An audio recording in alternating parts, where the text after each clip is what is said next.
सभी को प्रणाम। हम पढ़ रहे हैं जनक शताब्दी पुस्तक माला 43 भावना की प्रबल शक्ति। आइए आंखें बंद करते हैं, भावना करते हैं कि हम अपने गुरु के धाम में हैं। गुरु तत्व का संरक्षण, उनका प्रेम हमको लगातार हर क्षण हर पल प्राप्त हो रहा है। उनका दिव्य आशीर्वाद अपने सहस्रार चक्र से अपने संपूर्ण शरीर में, संपूर्ण अस्तित्व में घुलता हुआ अनुभव कीजिए और भावना कीजिए कि ये स्वाध्याय हमारे जीवन में गहरा परिवर्तन कर रहा है और केवल हमारे ही जीवन में नहीं, अनगिनत जीवन में ये परिवर्तन कर रहा है। ये स्वाध्याय अभी पढ़ रहे हैं, हम साथ में मिलकर पढ़ रहे हैं, लेकिन ये बहुत लोगों तक जाएगा। जहाँ तक गुरु इच्छा होगी वहाँ तक जाएगा और बहुत लंबे समय तक अनेकों के जीवन में प्रकाश का दीप इस स्वाध्याय के माध्यम से जगमगाएगा। कोई भी श्रेष्ठ किताब कहीं पर भी होगी, कोई भी श्रेष्ठ साहित्य कहीं पर भी होगा, तो वो लोगों के, मनुष्य के जीवन का दर्पण और आईना बन जाएगा। इस भावना के साथ एक गायत्री मंत्र, ओम भूर्भुवः स्वः तत्सवितुर्वरेण्यं भर्गो देवस्य धीमहि धियो यो नः प्रचोदयात्। ये जो गुरुदेव हमें पढ़ा रहे हैं किताब, ये जो प्रवचन है भावना की प्रबल शक्ति, इसके पहले गुरुदेव ने हमें अध्यात्म का मर्म समझाया और इस सत्संग के माध्यम से, इस प्रवचन के माध्यम से गुरुदेव उस मर्म की गहराई में ले जा रहे हैं, क्योंकि अध्यात्म का मर्म भावी है। अध्यात्म के मर्म को समझना है, जानना है, तो भावनाओं से विस्तारित करना पड़ेगा स्वयं को। अपनी भावनाओं को मैं और मेरा से ऊपर उठाना पड़ेगा और व्यष्टि मन से समष्टि मन, मतलब एक मैं, मेरा परिवार, मेरा बच्चा, मेरा पति, मेरी माँ, मेरे पिता, इन सबसे ऊपर उठ के विश्व ब्रह्मांड को अपना मानना पड़ेगा। भावनाओं का परिष्कार करना पड़ेगा और तब वो योग सधेगा, जिस योग की बात गुरुदेव यहाँ कर रहे हैं। समझदारी के अगले पार्ट में पिछली बार गुरुदेव ने हमें समझाया कि अगर आप मुझसे योग पूछोगे तो बुद्धि के स्तर पर तो मैं आपको बहुत सारी विधि बता दूंगा, नेति, धौति, वस्ती सब कुछ बता दूंगा, लेकिन मैं जिसकी बात कर रहा हूँ वो भाव योग है और उस भाव योग को समझा जा सकता है। भाव योग का समन्वय हमारे व्यक्तित्व में, हमारे पूजा पाठ में, हमारे कर्मकांड में, हमारे हर एक छोटे से छोटा भी कर्म हम कर रहे हैं। अगर आप एक कप चाय भी बना रहे हो तो भावनाओं से बनाओ कि ये चाय नहीं बन रही, ये अमृत बन रहा है। अगर आप प्रज्ञा भी बना रहे हो, हाल तो चाय पीनी ही नहीं चाहिए, तो अगर कुछ भी हम बना रहे हैं तो हम भावना जोड़ दें उसमें कि जिसके भी अंतःकरण में, शरीर में ये प्रवेश कर रही है, उसको एक अलग स्वाद मिल रहा है, उसको पोषण मिल रहा है। वो भाव योग की बात गुरुदेव कर रहे हैं। अब भाव भूमिका में प्रवेश, परमात्मा से योग कैसे होगा मित्रों? मैं फिर यही कहूँगा, भाव भूमिका में प्रवेश करने के पश्चात जब योग की व्याख्या की जाती है तो उसका मतलब होता है जोड़ देना। योग मीन्स जोड़ देना। किसके साथ किसको जोड़ देना? भगवान के साथ स्वयं को जोड़ देना। भगवान के साथ जब हम अपने आप को जोड़ देते हैं तो उसका नाम योग होता है। आपको जो हम उपासना सिखाते हैं उसका भी मतलब यही होता है। उपासना का क्या अर्थ होता है? शब्दकोश में उप कहते हैं पास को और आसन मानने, बैठने को कहते हैं, यानी पास बैठ जाना, उसका अर्थ होता है उपासना, जो प्रार्थना से एक कदम आगे है। भगवान के पास बैठ जाना, यह शुरुआत है और दोनों का समन्वित हो जाना, दोनों का मिल जाना, दोनों का जुड़ जाना, दोनों का एकाकार हो जाना योग है। योग का अर्थ है, भावनात्मक अर्थ फिलॉसफी के साथ होता है मिल जाना। कैसे मिल जाना? क्या भगवान के साथ मनुष्य को मिलाया जा सकता है? हाँ बेटे, मिलाया जा सकता है।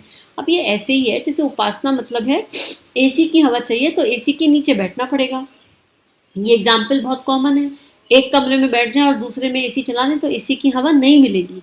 ऐसे ही अगर परमात्मा का सानिध्य चाहिए, उससे योग करना है अपने इष्ट से, तो दिन भर का चिंतन मनन अलग है, प्रार्थनाएं जो नॉन स्टॉप चलती रहती हैं वो अलग है, लेकिन एक फिक्स समय पर, एक फिक्स आसन पर, या आसन भी फिक्स ना हो चलो, लेकिन एक फिक्स समय पर 24 घंटे में से थोड़ा समय उपासना के लिए निकालना आवश्यक है कि हम उस परमात्मा के पास जाकर बैठ गए, उसके समीप बैठ गए और उससे हृदय का तार जुड़ गया, हृदय से हृदय जुड़ गया, विचार से विचार जुड़ गए और पूरी तरह उससे एक हो गए और इस तरह एक हो गए कि उसके दिव्य गुण हम में समाने लग जाएं और हमारी जो शूद्रता है वो अपने आप क्षय हो जाए।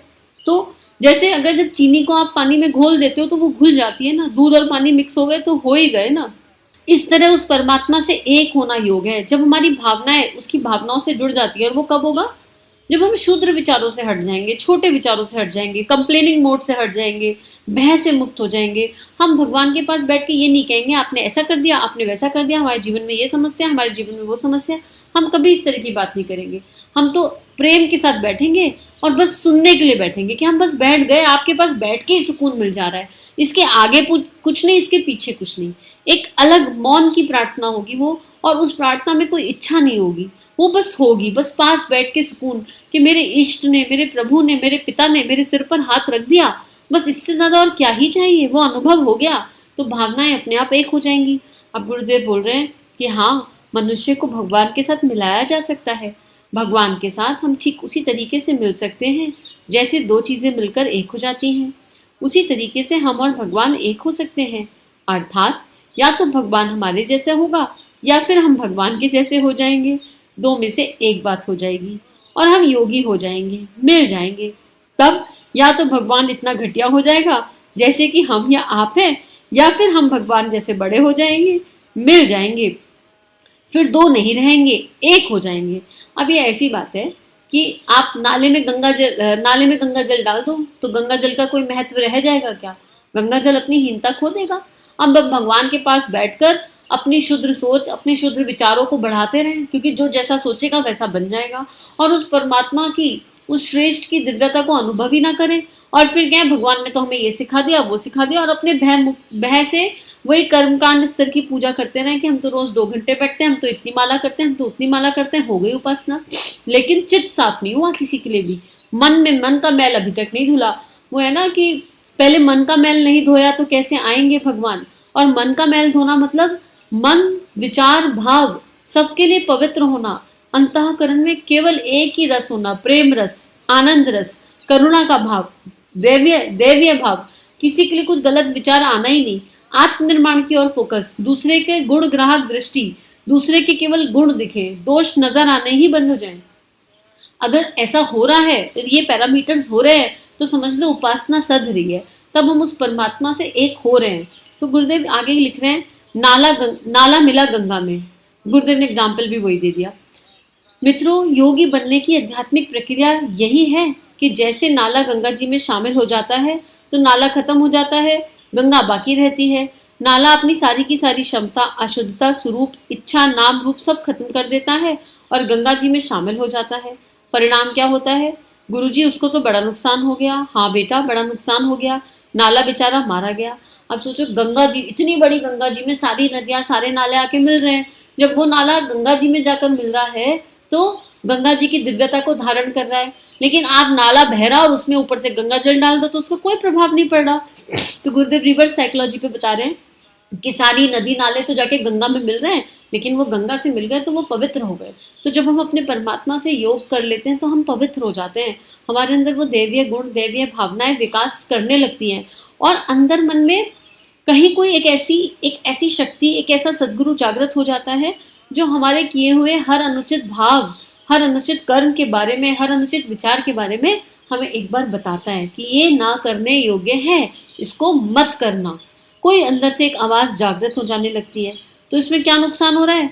जैसे वो कह रहे हैं, नाला तो मर गया, हमारा अहम समाप्त हो जाता है, नाले का अस्तित्व समाप्त हो गया। तो उस परमात्मा से योग मिठाना मतलब अपनी शुद्धता, अपने छोटे अस्तित्व का विलय। हमारा अस्तित्व एकदम खत्म हो जाएगा, हमारा नामो निशान भी नहीं रहेगा। हम कौन है, हम कहाँ से आए हैं, हमारा क्या रुतबा है, हमारी क्या पोजीशन है, जिन सब चीजों को लेकर हम इतराते हैं, इठलाते हैं या अहंकार भाव में जीते हैं, वो सब की सब विलय हो जाएंगी। नाले का नाम भी इस दुनिया से चला गया, खत्म हो गया। नहीं बेटे, नाला खत्म नहीं हुआ, वह जिंदा है, वो परिष्कृत हो गया। परिष्कृत होकर के अब उसका नाम गंगा हो गया। कल तक लोग उससे घृणा करते थे, नफरत करते थे, क्योंकि उसका पानी गंदा था। अब जबकि नाला गंगा जी में शामिल हो गया और गंगा जी में शामिल होने के बाद उसका पानी भी गंगा जल हो गया, तो लोग उसमें स्नान करते हैं, आचमन करते हैं। किसका आचमन करते हैं? इसी गंदे नाली के पानी से लोग नहा रहे हैं, पानी भरकर ले जा रहे हैं, शंकर जी पर चढ़ा रहे हैं। तू भी बेटे उसमें से लोटे भरकर ले जाना और देखना वह पानी खराब हो जाएगा। नहीं, वह पानी खराब नहीं हो सकता, अब वह नहीं सड़ेगा, क्योंकि अब वह गंगा जी में शामिल हो गया। जन्म शतभ्यम पित्वा, अब वो शतजीवी हो गया, है ना। तो कितनी सुंदर बात गुरुदेव बता रहे हैं कि जब हमारी भावनाएं परिष्कृत हो जाएंगी, हमारे विचार परिष्कृत हो जाएंगे, हमारे अंदर दैवीय भाव, दैवीय विचार जन्म लेने लगेंगे, तो फिर हम इस इतिहास में, हम चाहें या ना चाहें, हमारी इच्छा नहीं होनी चाहिए, लेकिन हमारा नाम उन लोगों में अपने आप ऑटोमेटिकली आ जाएगा, क्योंकि एक प्रकाशित दिया अपने आप हजारों जगह प्रकाश फैलाने लगता है। फूल खिलेगा तो खुशबू फैलेगी, लेकिन अगर फूल ये सोच के खिल रहा हो कि मेरी खुशबू फैल जाए, तो गाड़ी गड़बड़ है। लेकिन अगर फूल स्वतः खिलने लगा, आत्मनिर्माण की यात्रा करते करते अंदर का दिया प्रकाशित हो गया, तो उससे प्रकाश सर्वत्र फैलेगा और फिर इतना स्नेह प्रेम मिलेगा जैसे अब इस नाले को मिल रहा है। इस नाले का सम्मान हो रहा है, मान हो रहा है, स्नेह मिल रहा है, प्रेम मिल रहा है। और अब अगर ये नाला ये सोचने लगे अरे मेरा अपना अस्तित्व है, तो गाड़ी गड़बड़ा जाएगी। बूंद जाके सागर में मिली और मिलकर एक हो गई। अब बूंद की तारीफ होने लगी और बूंद सोच ले अरे मेरा अपना एक अस्तित्व है, तो फिर गाड़ी गड़बड़ा गई। उसको तो सागर से ऐसा मिल जाना है, ऐसा खो देना है अपने आप को कि अगर कहीं से कुछ आ भी रहा है तो वो सागर को समर्पित हो जाए, क्योंकि वो सागर की श्रेष्ठता के कारण उसको मिल रहा है। उसका अपना कुछ भी अस्तित्व नहीं था, बूंद का अपना कोई कोई इंपॉर्टेंस नहीं था जब तक वो सागर से जुड़ी नहीं थी। तो बहुत गहरा और बहुत सुंदर भाव गुरुदेव यहाँ में समझा रहे हैं। अध्यात्म में भावनाओं का प्रयोग कैसे होगा, और अपनी भावनाओं को इस कदर अपने इष्ट में जोड़ दें, अपने प्रभु का, अपने इष्ट का क्षण मात्र भी चिंतन पता नहीं कितनी मालाओं के बराबर है, लेकिन बशर्ते वो चिंतन पूरे भाव से किया गया हो, रुदन से किया गया हो, और उस चिंतन में अंतःकरण तड़प गया हो, मतलब फिर वो वाली एक फीलिंग अपने आप जनरेट होगी। तो आज इतना ही स्वाध्याय करते हैं, और प्रार्थना है कि हम सबके अंदर वो भाव जागृत हो जाए जिस भाव की गुरुदेव यहाँ बात कर रहे हैं, जिस भावना की प्रबल शक्ति की गुरुदेव यहाँ बात कर रहे हैं। अगर वो एक अंश में भी जाग जाए, इतनी सी भी जाग जाए, तो जीवन बहुत खूबसूरत हो जाएगा, क्योंकि वो विशाल सागर है। वो भावना विशाल सागर है, ये पूरा यूनिवर्स परमात्मा के भाव का ही मैनिफेस्टेशन है। तो इस पूरे यूनिवर्स के जितना भाव तो पता नहीं कब कितने जन्म में आएगा, लेकिन उसकी एक छोटी सी बूंद भी हमारे जीवन को बहुत खूबसूरत बनाने के लिए पर्याप्त है। तो हम सभी का जीवन गुरु शक्ति के दिव्य सूक्ष्म सानिध्य में मंगलमय है। सभी की चेतना को कोटि कोटि नमन वंदन।